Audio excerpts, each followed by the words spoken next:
When 9-year-old Harry Mills had a pain in his leg early this year, his parents assumed it was just a football injury. Yes, but their worst nightmare was confirmed after doctors revealed that he was actually suffering from a very rare form of bone cancer. When Harry's classmates found out that he had to go through chemotherapy and lose his hair in the process, well, you know something, they were brilliant. They rallied to support him. Yes, they did, organising a head-shaving fundraiser. 12 of Harry's friends shaved their heads alongside Harry, raising over £30,000 so far for charity. Yeah, and I'm delighted to say that Harry's here and his dad Andy's here and his friends Samuel, Archie, Stanley, Isaac and George are all here. Yes. Not in school, lads. What's going on? We blagged the day. Oh, we blagged the day. Hey, how are you all? Harry, thank you for coming in. Yes. Thanks for coming in and telling your story. Quite good to miss school now and again, isn't it? The odd time. Tell us, Harry, can you think back to that first day when you had a bit of a pain in your leg when you were playing football? What happened? Yeah, so it was at the start of break time where, well, normally some days I choose to play with my other friends that don't play football as much. And then days where it's like football days at our school. So when it's that day, I normally play football. And I got the ball because I play in defence. I wanted to score a goal, so I ran up. And when I kicked the ball, something in my leg like pulled or cracked open. And then because before I kicked the ball, it didn't hurt, because when I got contact with the ball, it hurted because it was already damaged. OK.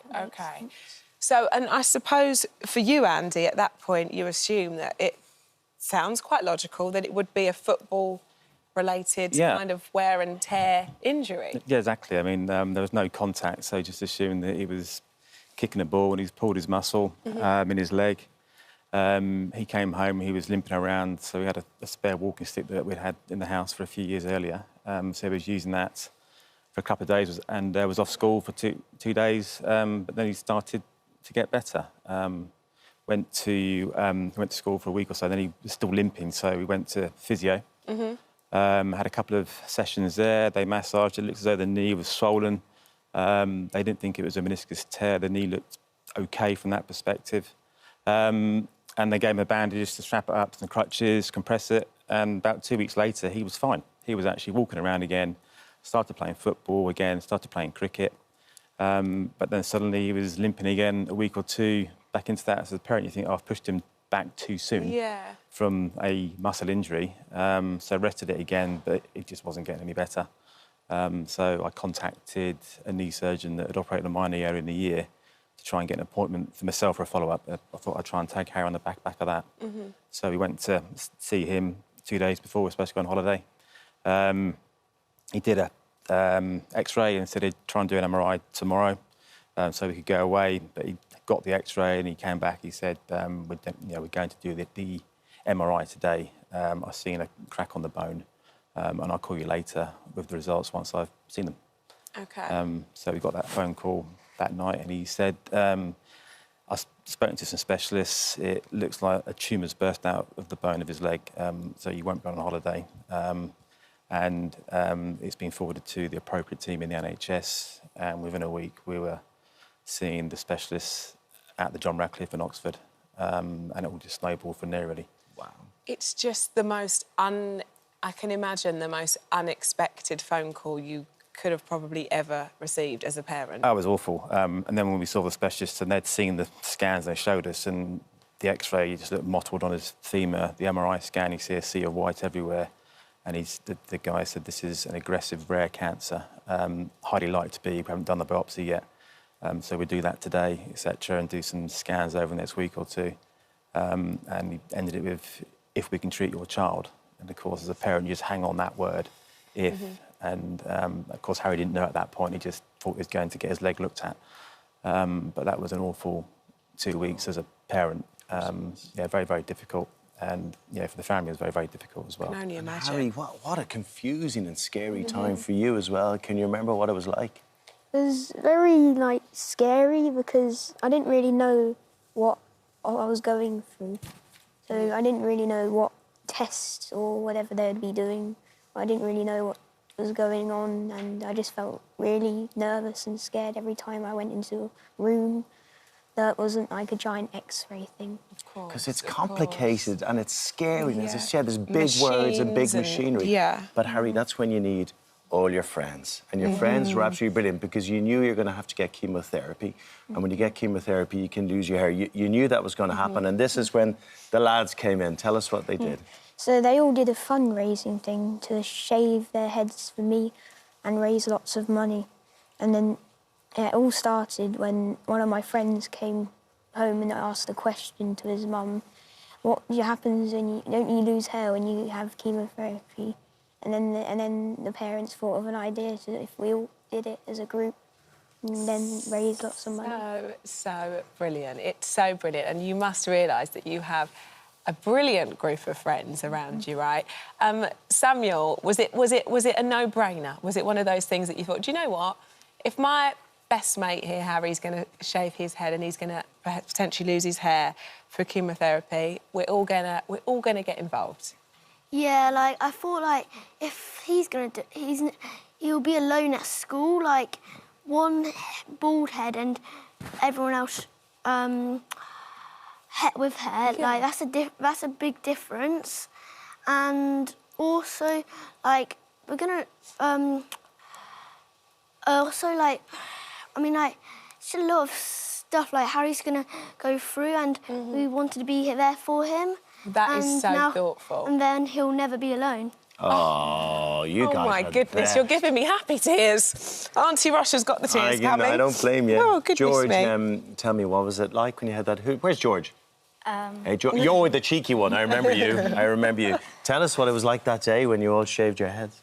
Well, I was very scared and a lot nervous, but when I did it and then I saw everyone else with it, I was really happy, and I was especially happy for Harry for having all of us to be there for him. Who went first?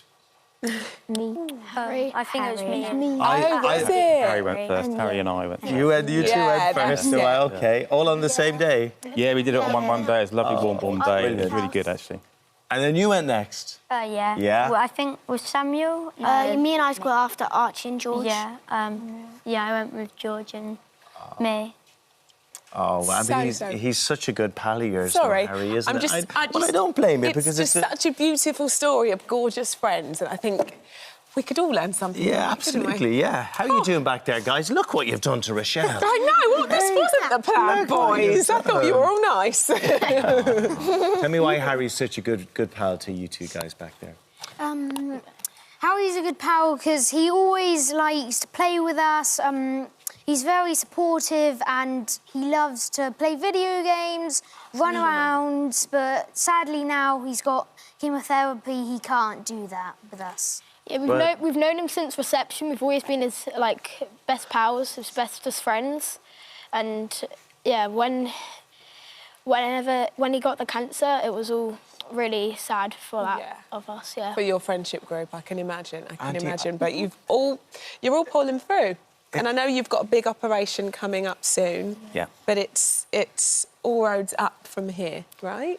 Yeah, no, he's got that next Tuesday. He's got a 5-hour operation, which will be to cut out the tumour, part of his femur, and probably scrape some of the tumour off the tibia bone as well. And a lot of muscle will come out. The muscle will never come back, but he'll have some implants put in his leg.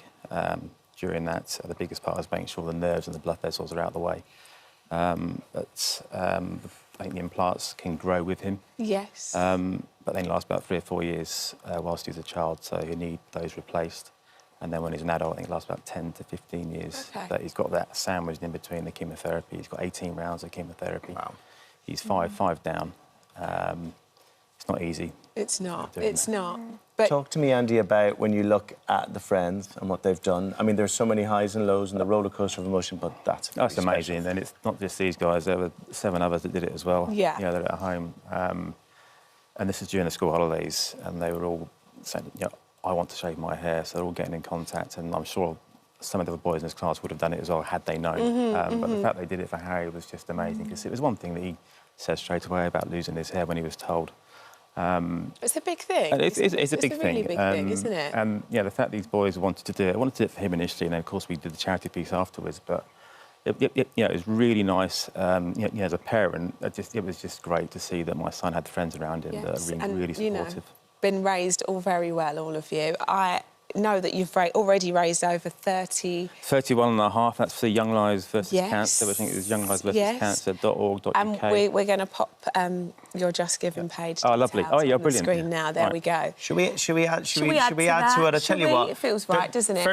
For each lovely shaved head, why don't we go... Should we go 500 quid a head? Let's do it. How about 2.5 grand, Harry? Should we chuck that in the pot? Should we do that? That's amazing. There we go. What do you think, boys? Is that good? Yes. Yes? Thank you very much, guys. That's really good. Harry, you're brilliant. You and are you're strong brilliant. and you're fantastic and you got all your buddies and we think you're great. And Good luck will with you everything. check in with us and let us know how you're getting on We'll Tuesday? do. Yes, Because we'll do. we'd love Yeah. to know that. Yeah, we'll do. Well done, boys. Boys, well done. maths at 11:30, back to school. Yes, Out of here. yes. You've had your fun, you've had your break. Well done. Yes.